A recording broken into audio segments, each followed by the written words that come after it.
You're listening to 17 Carat K-Pop, the show that's a little bit of everything with a K-pop twist. Visit 17caratkpop.weebly.com for more information about the show. That's 17caratkpop.weebly.com. Enjoy the show! Hello everybody, welcome back to 17 Carat K-Pop. The other episode I just dropped today covers my ruminations on the music industry as a whole right now.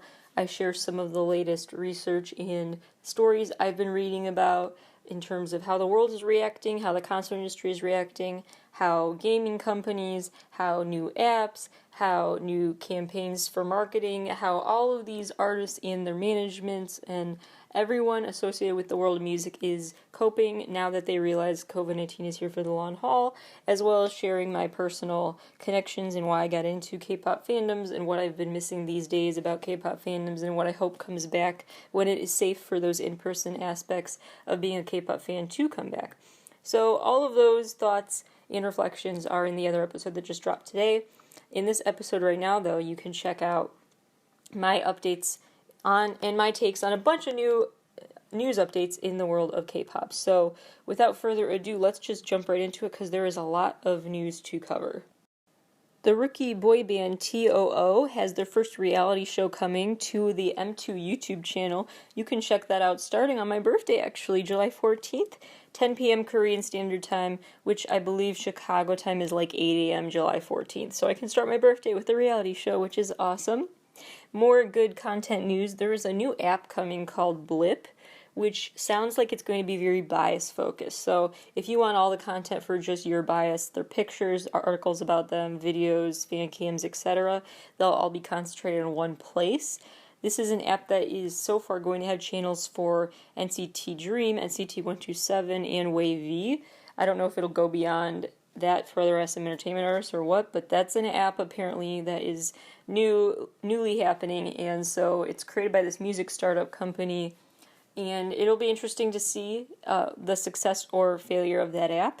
I'm not sure how I feel about a bias-specific thing, because part of me loves that, but also then I can't have the fun of getting bias wrecked ever if I never see that other content. So, I don't know. It's a mixed bag.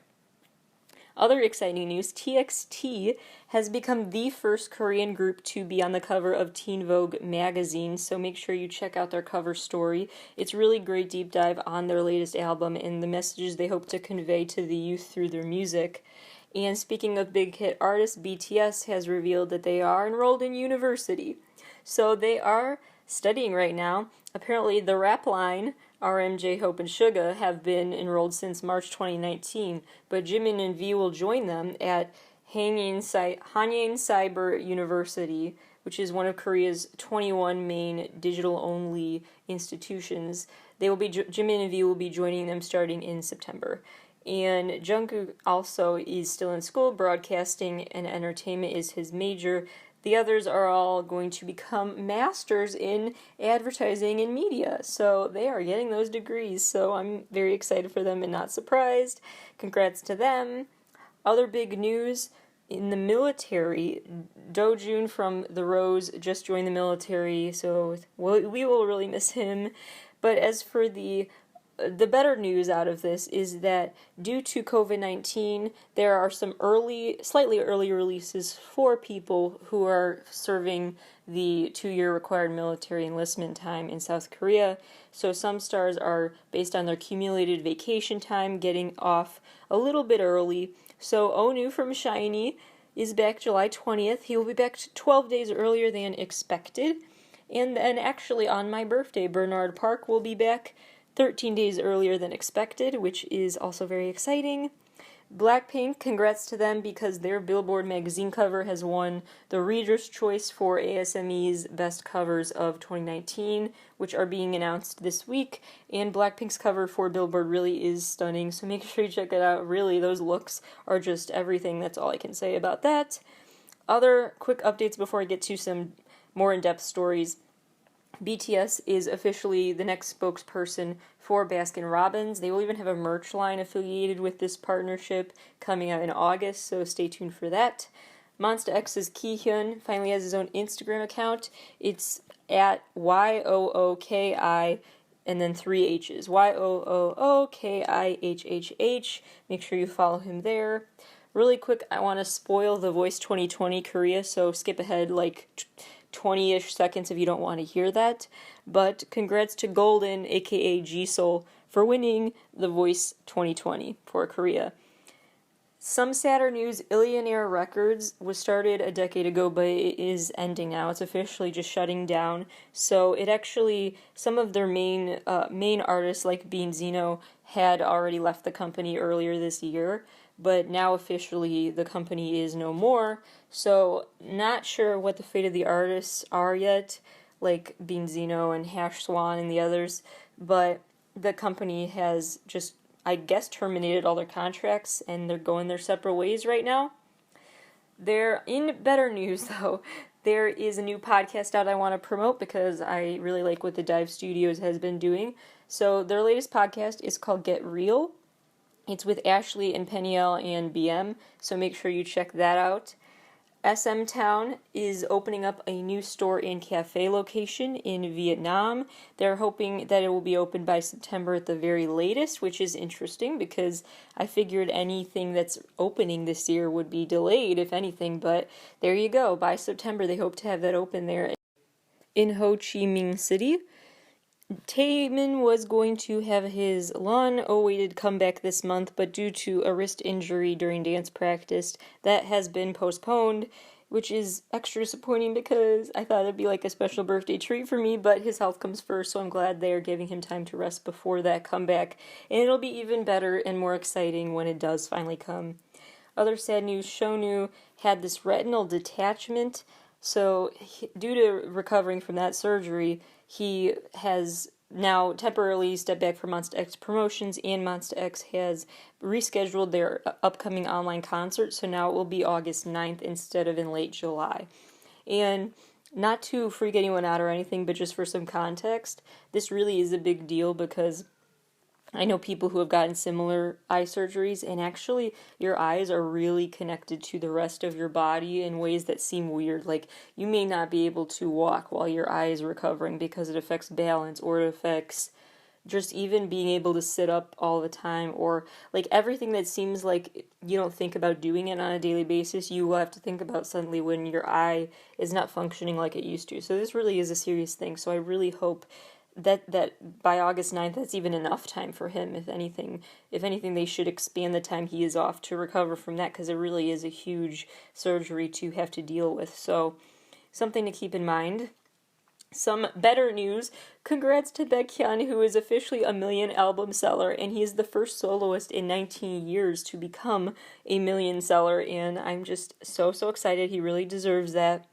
So many other big updates stat-wise, view count-wise, that I'm just going to really quick run through before I get to some more stories, like the 17 little Easter egg of sorts I found, and some more heated drama and whatnot. But first, more stats real quick. Twice now has officially have over 9 million accumulated album sales for their whole career so far, which is so huge. BTS's Map of the Soul 7 is officially the best-selling album in Korea of 2020 so far, with over 4 million copies sold. It's also the only album to sell 500,000 copies in the USA this year, with over 552,000 copies sold in the USA. That's not in K-pop, that's overall in the USA. They have sold the most copies the first half of 2020 here. Also, their Japanese album Face Yourself is their 6th to go silver in the UK. And their Blood, Sweat, and Tears video just hit 600 million views. They also broke Adele's record for most number ones on iTunes, because she had number ones in 102 countries, and they just broke that record because Black Swan has officially hit number one in 103 countries, which is just so exciting. I can't wait for them to beat themselves in the next record. They're also the first artist to get 20 number ones on the Billboard World Digital Singles Chart. 20. That's so... there's, as much as I want to rattle through these stats, I also want to take a moment, because wow, what a year for them already. Also, with Irene and Solgi's latest release, Monster, it reached number one on iTunes in 45 different regions, so that was a big hit right away. I will give my album review in a future episode, but so far I will say it is surprising in the best ways. I really like the cool concept. I like that they've diverted from Red Velvet just for the subunit. I like when a subunit really shows unique, true colors, and so overall I'm very impressed with it, just musically and just concept-wise. So that's my initial review, but I'll give a more detailed one later. Congrats to Alexa, the video for Bomb has reached 15 million views. G-Idol's Oh My God video just hit 100 million views. Blackpink's How You Like That video just broke 5 Guinness World Records and is now the fastest YouTube video to pass 200 million views. It took just a little over 7 days to pass 200 million. And Boombaya is the first K-pop debut video to reach 900 million views, and it's their third to reach 900 million, which is so wild. Kill This Love hit 900 million views recently, and this is the most exciting announcement for me to see personally. 17 just broke the Backstreet Boys record, which they held for 12 years. They are the first foreign male artist in 12 years to top the Oricon charts 2 weeks in a row with their new album, Hangare, and I am so excited for them. They really deserve that and more, of course. And lastly, Daechwita from August D, aka Suga from BTS. Daechwita just recently hit 100 million views. Actually, August D, the video, actually hit 100 million views recently too. So what a year for even just each individual member of BTS. That is really exciting.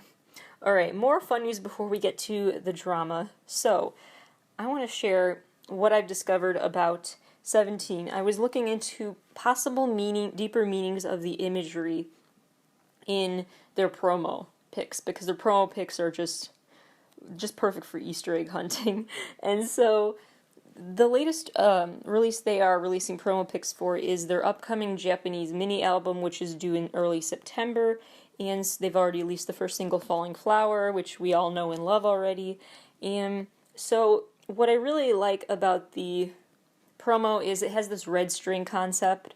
And they've had this before where they've been tangled up like in the Trauma music video and stuff. And even in My Eye, they kind of alluded to that maybe. They have like that holding onto each other by a thread concept repeatedly.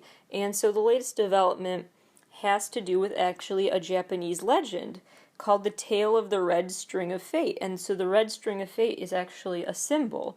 And it's just a really great story. It basically can be summed up by the strings are what connect humans. It's basically a metaphor for veins and how human hearts are connected, and it's just a very sweet legend and a story about how people were destined to meet and connect to each other by fate. And so really the whole concept, if that is what it symbolizes here, which I'm pretty sure it does, is that the strings are always there. So they grow taut, they grow loose, they get tangled, but they're always there. They don't get cut or severed ever. So you always have those human connections. And I really think that's a cool concept that I hope they explore more in that Japanese release, be it through the lyrics, through the video. I'm very excited to see more from that. Also, Idol Star Athletic Championships, the Isaacs. Latest news about those. Do you guys remember the Disney Channel games? Did anyone watch those when they were a kid? I know it was like the Olympics, but for Disney Channel stars. It was really fun and weird and goofy. So there's sort of a version of that for the K-pop world. If you didn't already know, it's the Isaacs, ISAC, Idol Star Athletic Championships. And this year you would think they would not do those because of the pandemic, but it sounds like as things stand right now, they're going to go through with it. And they will just not have a live audience. So all of these K-pop artists are still apparently going to be together with, it doesn't sound like there'll be social distancing, although maybe they'll change what sports they do to just do like archery or something, not like, I don't know, flag football, whatever. They didn't do that anyway, but you know what I mean. I don't know how they're going to modify it for the safety of all the artists that are going to converge in this one location, but they will not have a live audience, and that has gotten some mixed reactions from fans, and I think the main reaction has come from fans in Korea, who, this is an interesting cultural difference. I don't see this with USA fandoms, not that it's better or worse, but it's just interesting to me, that they are very concerned by the thought of there not being an audience this year, because they like to be there to supervise their idols. They don't want to see their idols caught flirting or sending notes to each other, so they want to be there to watch them, have more eyes on them, make sure they're falling in line in a way, which I find very interesting because I thought if fans were in an uproar over the Isaacs continuing this year without an audience, it would be because not having an audience isn't enough, and that maybe they should just cancel them this year. In my opinion, they should, because all of these artists quarantining or just in general staying away from each other, suddenly converging just doesn't feel right. Especially just like the overall, the optics of it, the thought of, just on a conceptual basis, the thought of on a conceptual level, like just the thought that all these people are converging together into creating this petri dish of germs together for viewers' entertainment. It doesn't feel right at all as a concept, but you think that was what upset them, but actually, really, it sounds like they're just upset because they want to have that role of, they're worried about what will happen if there aren't many eyes on their idols, because the Isaacs are notorious for, or, just well known for, depending on how you define it, being a chance for idols to flirt with each other and form relationships. So it's interesting. I don't know what this fan backlash will do. It may just increase ratings and curiosity about how they'll handle things this year. I don't really know what will happen. I don't have a prediction. I didn't think it would happen at all this year, so we shall see about that. In other more drama-based news, I guess, so one of the earliest bands that SM Entertainment debuted, HOT, aka Hot, they were recently involved in a lawsuit. Salt Innovation is the company that has hosted the reunion tours in recent years, and they've been in a trademark dispute with the creator of the band. So the former director of SM Entertainment has been in a dispute with the reunion company because the reunion tour company is a different host than SM Entertainment. So there have been some trademark disputes, and Salt Innovation won against SM Entertainment to own the rights to the name and logo and whatnot, even though the SM Entertainment director who just lost the suit actually created the band in '96 and created the concept, cast the members, all of that, but he just lost some rights to promote with them. So that is an interesting development. I don't think it really has much of an impact other than symbolically, because the reins had essentially been passed on for the most part to Salt Innovation for a while anyway, because all the band does right now is really reunions, not really like active new comebacks or promo for SM.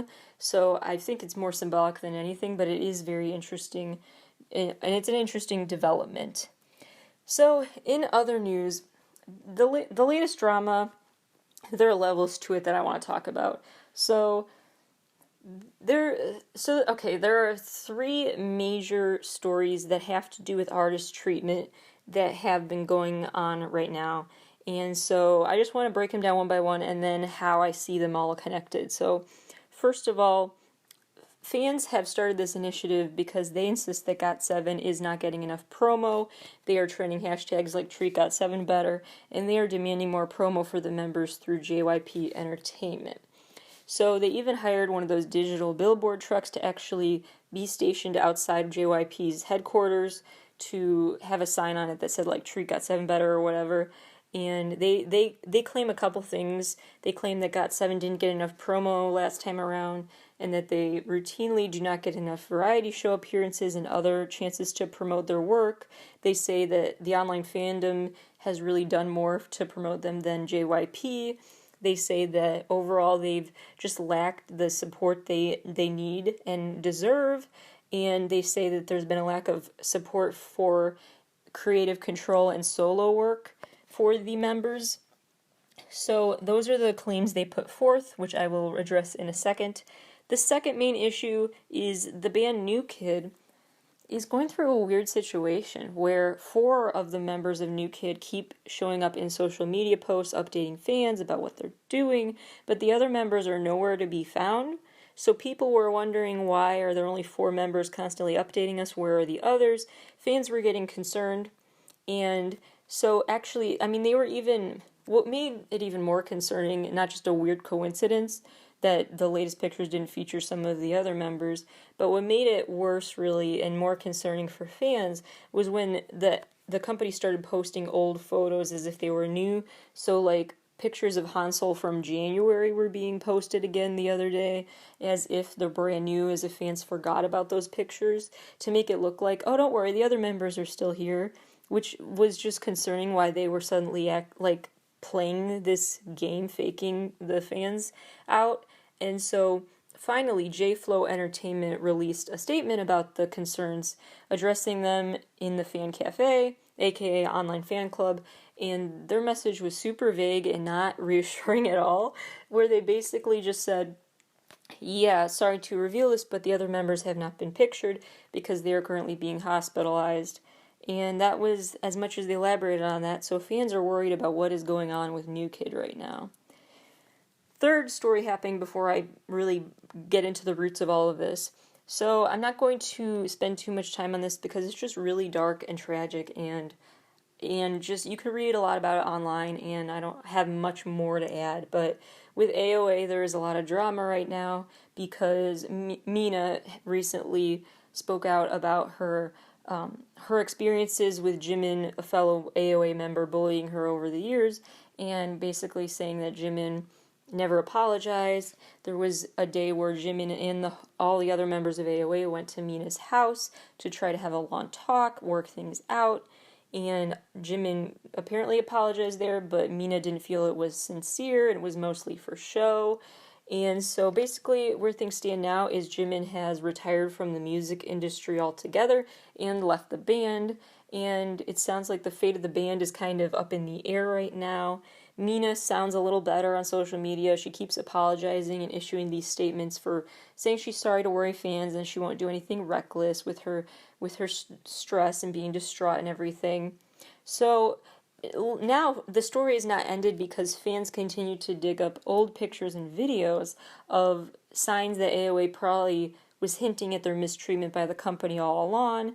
With interviews like Chanmi, for example, she was on this show talking about how their CEO of FNC Entertainment CEO, did not even know the members' individual names until one of their big hit songs came out 2 years after their debut. So they debuted in 2012, and their manager didn't even know their names until 2014.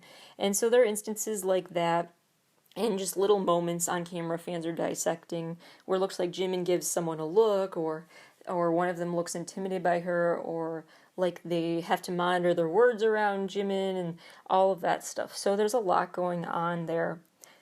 So those are the latest big sources of drama and tension going on in the K-pop world right now. Now, I think I have a lot of thoughts about these situations. So one by one, let's think about GOT7 for a second. First of all, this is my opinion. I don't have, insiders talking to me, so I don't know for sure. But how it looks to me is honestly, I don't see what the fans are concerned about with GOT7 specifically, because what every company does seem to do is they go through periods. So they have their main acts, and then each of their acts gets a period where they're really in the spotlight. So we had GOT7 with the Die Not By The Moon comeback, and then shortly after that, Stray Kids were the main artists being promoted through JYP, through Go Live, and through their K-Contact appearance, and then Twice had their moment recently with More and More and Fanfare, and now ITZY is preparing for their new comeback. So it just feels like it's going through the traditional cycle where artists in the company each get a month or two where they are the focus of the company's promotional thing. So I think not hearing from GOT7 for a few months is just how the company works. One artist at a time can be the focus. It's not always the case, but it seems common. Like in SM Entertainment right now, for example, you have they just recently wrapped up all of the NCT subunit promos with NCT Dreams Reloaded and the Neozone album with Punch. All of that promo just wrapped up. So now they're promoting Irene and Seulgi's album, and now they're going to move on to XOSC. So it's staggered, and so I can't be like now, well, where is Super Junior? Because Super Junior had their comeback right before the whole NCT promo round, so they'll come back around with their time. So it's just, that's how they stretch it out. So I don't think if we go like a full year, or even just like 6 more months without hearing from GOT7, then maybe be concerned, but I really don't think it's anything out of the ordinary yet. As for saying that they lack creative control over their work, I have no idea. Like I said, I don't have a little birdie telling me anything about the industry, but it sounds like they are in a group that is really known for creative control. Jackson is always talking about that in interviews, how he feels blessed to be able to release solo work all the time, solo collabs, a solo album. He just released the 100 Ways remix the other day. So he's constantly releasing solo content on the side, and he sounds always very grateful to JYP for letting him do that. And he says that in interviews unprompted too. It's not just like he says that because he feels like he needs to save the face of the company. It's really, he sounds like he means it. And I feel like they really have a lot of control over their work. They each got a solo as part of the Present You and Me era. Then if you think about, like, Yeonjae just had that clothing line drop, and, Jinyoung has his acting roles, Bam Bam just had that new 5G ad out, and aside from that campaign, Bam Bam also got the F-Hero collab last year. And also keep in mind that the members of GOT7 are in different continents. So I believe Bam Bam's still quarantining in Thailand. Jackson might still be in China. So the quarantine is affecting that ability to promote as well right now. So I really just think logistically, there are just logistical reasons why they aren't the face of JYP at this very moment. I wouldn't worry about what that means about their treatment yet, but that's just what it is like from my perspective. And, I think the artists, they've each gotten their acting, they've gotten SoundCloud, the ability to upload their work to SoundCloud, they've gotten that solo work and collaborations they've gotten to do, they've gotten their solo social media accounts. If there's any group who we should be saying, give them more freedom, I don't know if it's GOT7. I feel like they really are getting that freedom, or at least more than other groups. It did make me think, though, about what Jay in the Day 6 drama was recently, was saying that JYP doesn't promote them enough. And so that's the thing. What the fundamental question, I guess, this issue arises is, what is the line between giving them creative control and not supporting them enough? How do you, what could be characterized to some as, you're not showing enough support for me, can be characterized as others as, this is so nice, they're not breathing down my neck, hovering over me, over micromanaging what I say and do, they're just leaving me alone to my own devices. Whereas that line can be weird. So with them, I don't know, but that's just something to keep in mind, that it is just it could be a fundamental difference in perspectives over how much active support they should give a certain group at a certain time. So where they spread their resources when, they could just have very different opinions on that, just something to think about. As for the new kid thing, that I am both concerned and not concerned about. So I'm totally concerned because some members are hospitalized. That's really sad and terrible, and I hope the company pays off their medical bills for them. I don't know about that, especially because they're from a smaller company, so funds are probably tighter right now, especially due to the pandemic and not having live events. But I also know that really I wouldn't be too concerned about the vagueness of the letter. That I wouldn't add to the reasons to be alarmed, because really there are a lot of protections and policies in place at hospitals where you can't disclose much medical information at all. And, with these fan idol relationships where the fans do feel very bad and want to look out for and take care of their idols, they probably don't want to scare you, and they don't want to reveal what if it's a serious thing happening at the hospital. The artist probably said, don't tell them, or don't be specific in your message so they don't worry more. And so they might just be being vague even because the New Kids members wanted them to be vague. So I wouldn't worry about that aspect of this. But I would be concerned that they're not showing up. It's weird that they tried to hide the fact they were hospitalized first. So that is concerning, but I don't know. We will see what happens with that. At least they finally came forward with some of the truth. So that's something. As for the AOA situation, that one is so intense, and there's a lot to unpack there.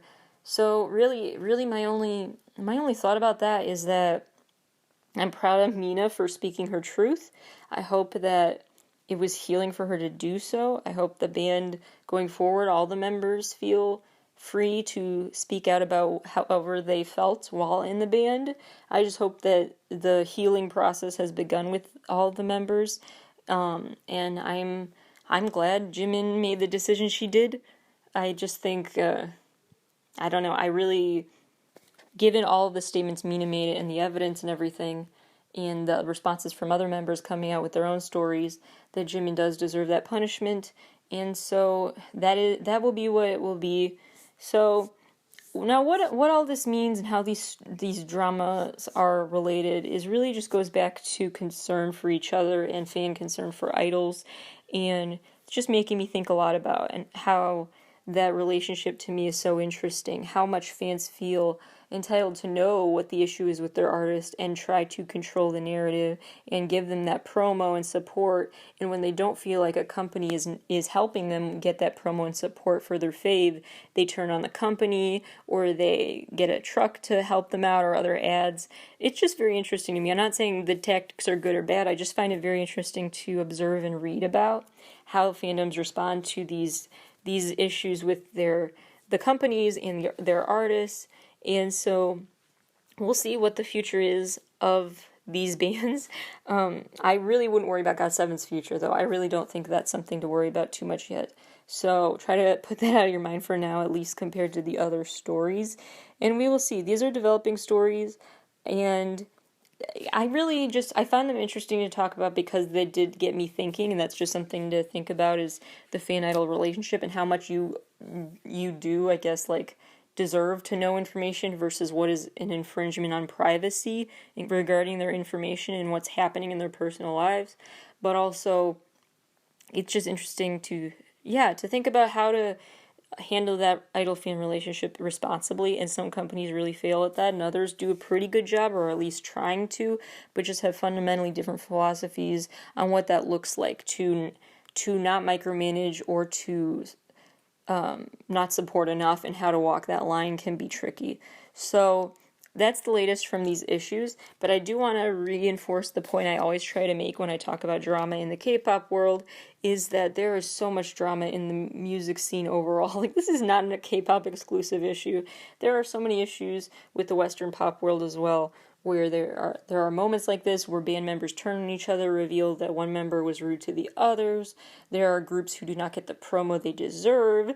There are groups who get into that trademark dispute, like with HOT, aka Hot. And there's, there are groups where you don't see a post from the members for a few months, and you're wondering if the agency's trying to hide them or cover them up or not make them as popular.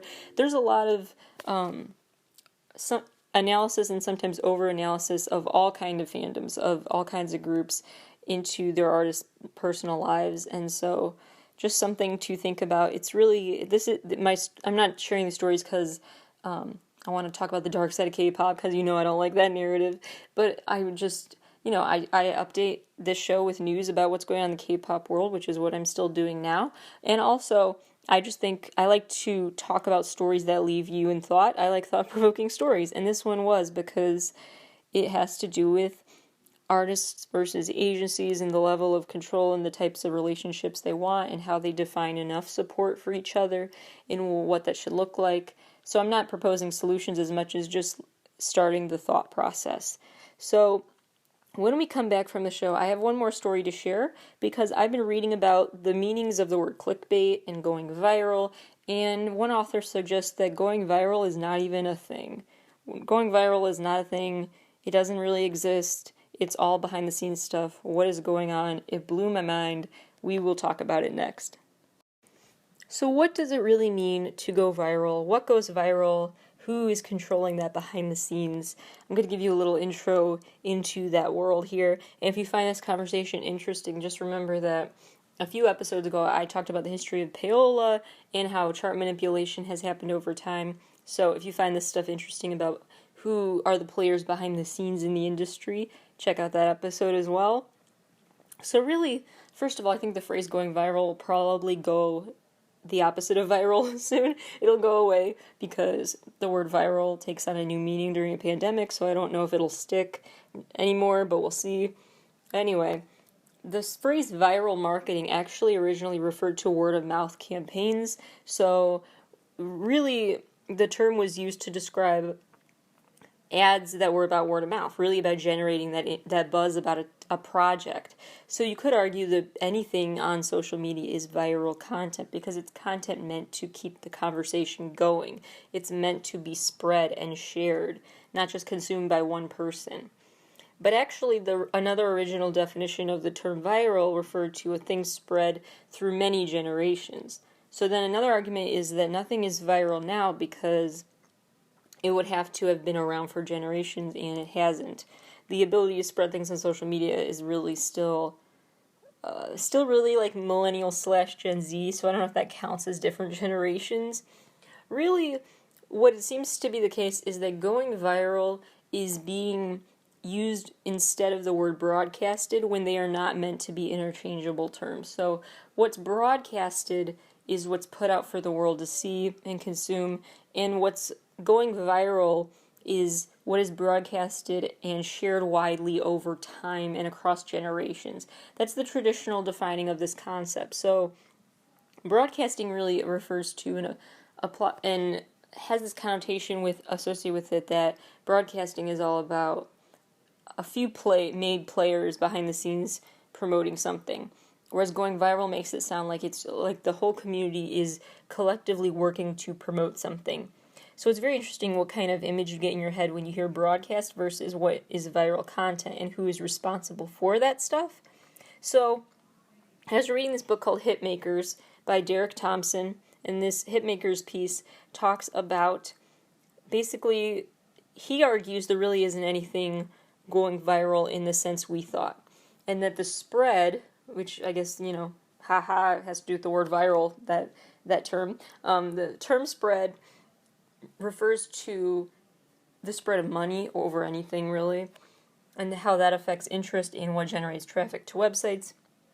What Thompson also says is that clickbait basically isn't what we think it is either. So things may not just go viral because it was an organic thing, but because his main point is that one big outlet will promote it, and then other outlets will follow suit. And clickbait seems to be like that as well.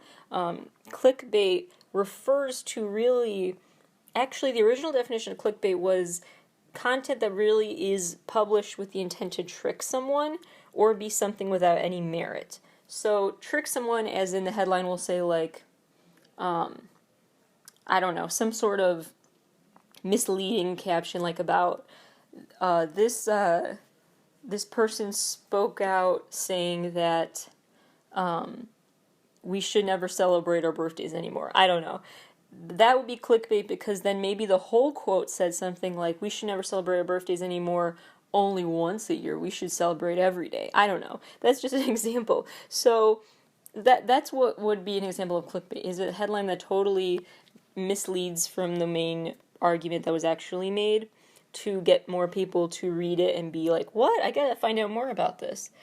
Or something without merit. So something that's just totally a baseless rumor. So clickbait is rumors or just something that is published with ill intent, misleading intent.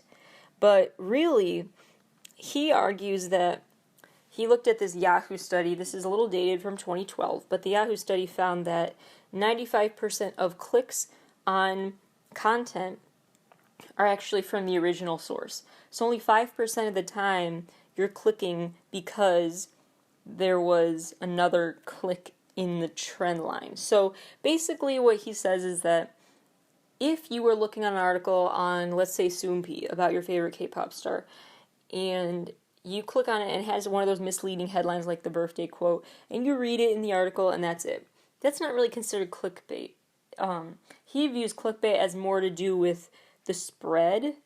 So basically he's trying to disentangle the concepts of clickbait and virality. Going viral is not the same as clickbait all the time, because going viral would be like if you clicked on the Soompi link, read the birthday quote article, and then shared it to, I don't know, Reddit. And then the people on Reddit clicked it there, saw it, and then shared it to Twitter. And then the people on Twitter clicked it there, saw it, shared it to Facebook. So basically it's about shifting platforms and spreading that way. So that would be going viral. So clickbait and going viral are different things.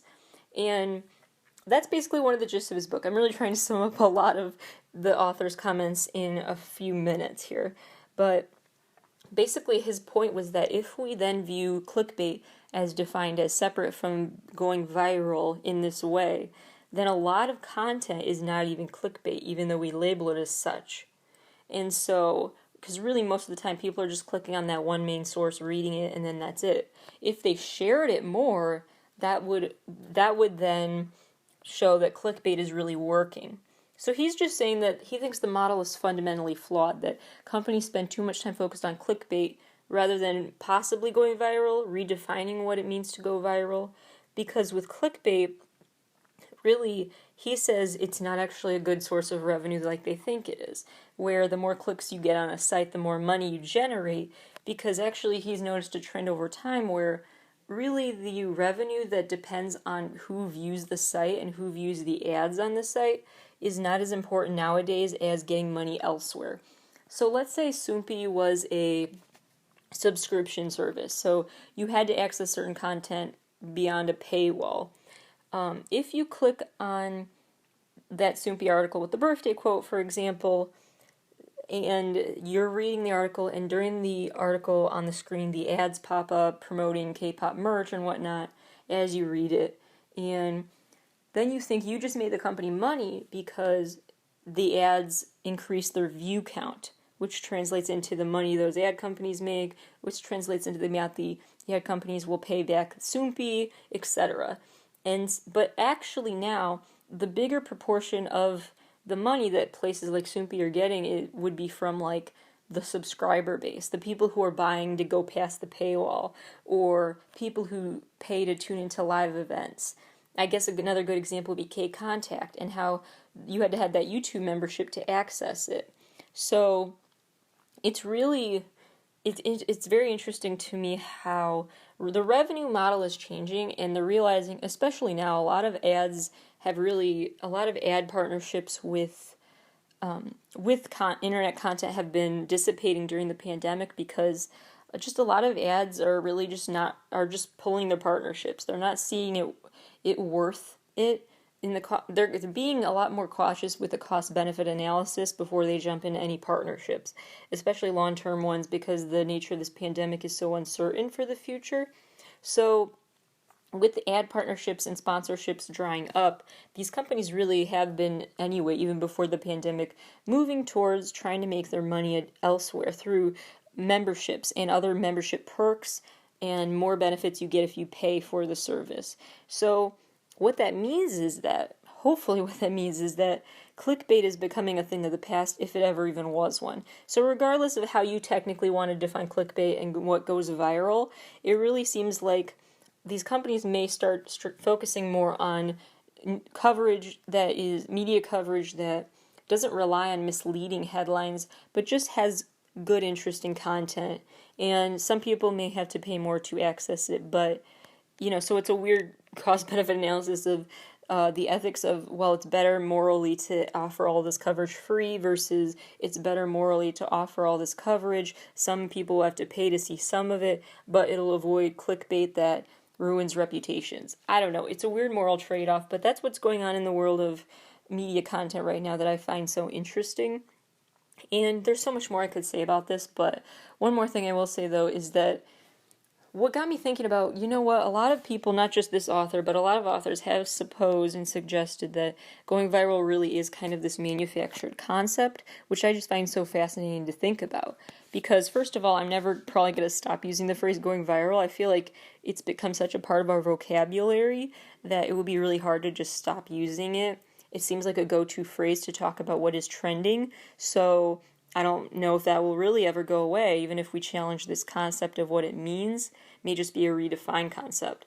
And then, two, I think that it's really interesting to think about, and it just made a lot of sense to me as I was reading about what goes viral, because there are times, honestly, where, and this has probably happened to you at some point, where you read an article that says, like, this concept is going viral. Let's say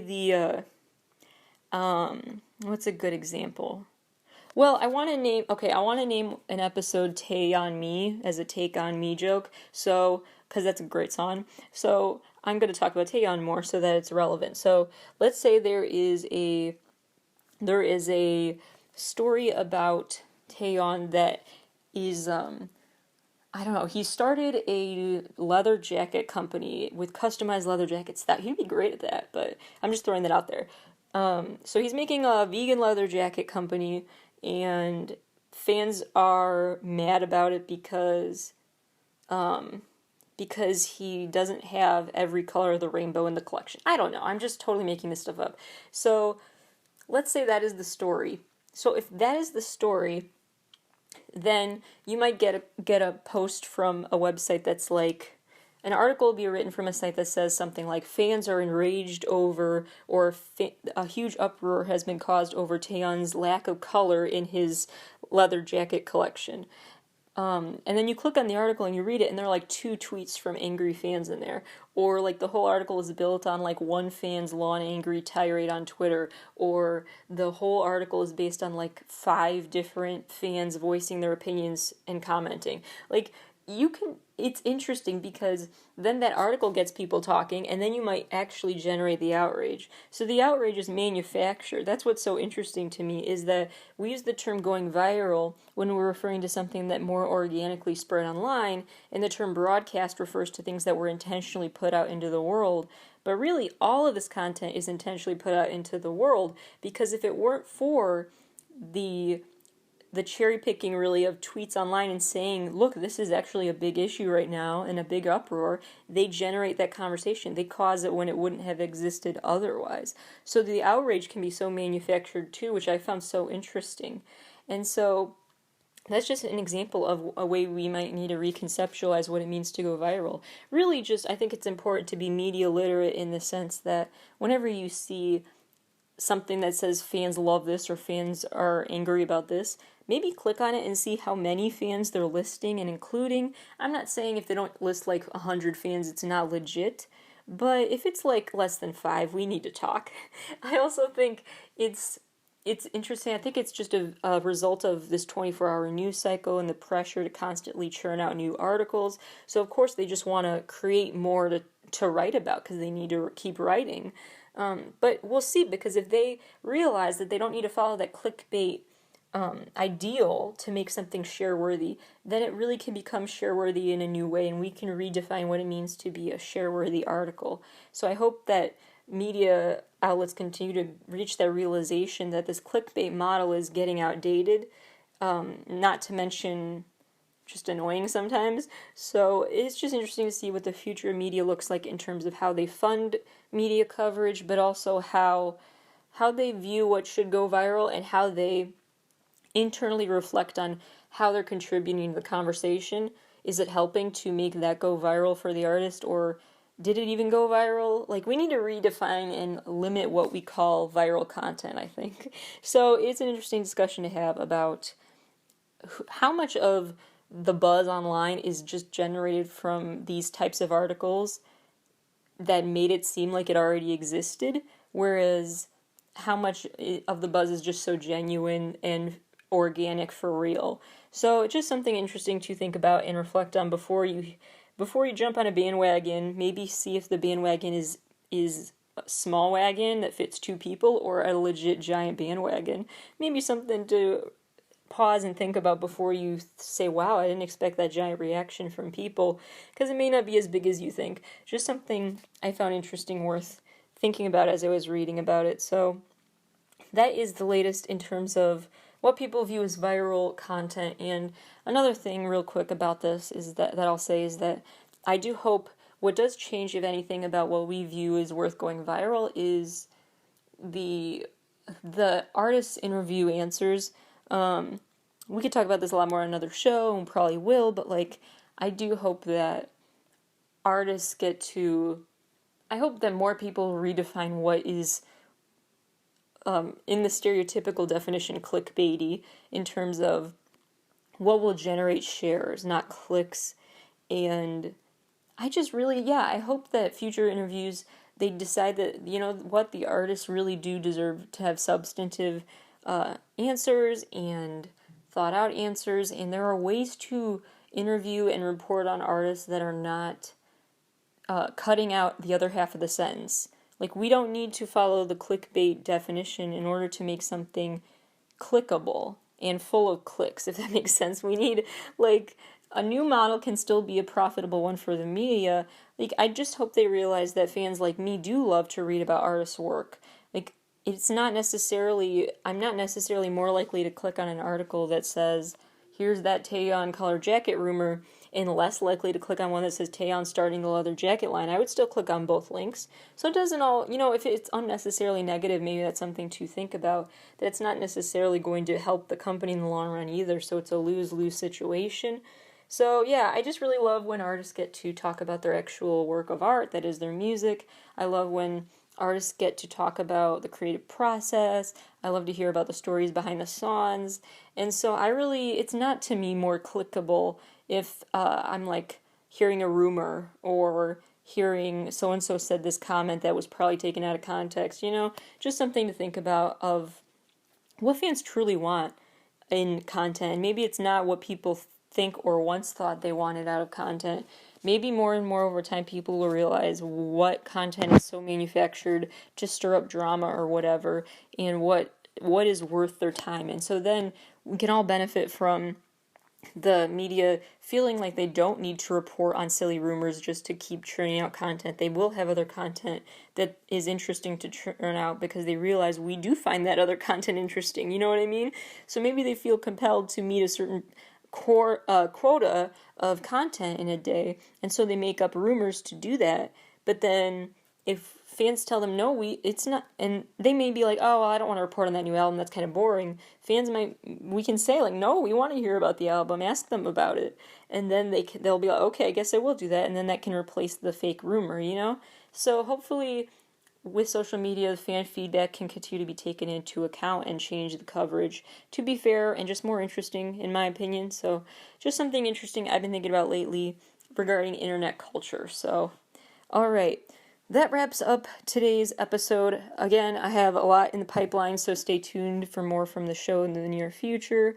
More this week. My birthday's Tuesday. Very excited and ready for something fun for my quarantine birthday party. I'll celebrate by making an episode of the show. I don't know if I'll post it that day or later, but it'll be recorded on my birthday, and I'll try to do some extra fun segments for the show or something. I don't know. I want to do something fun. So, yeah. Anyway, thank you all for listening, and I will see you next week. Bye.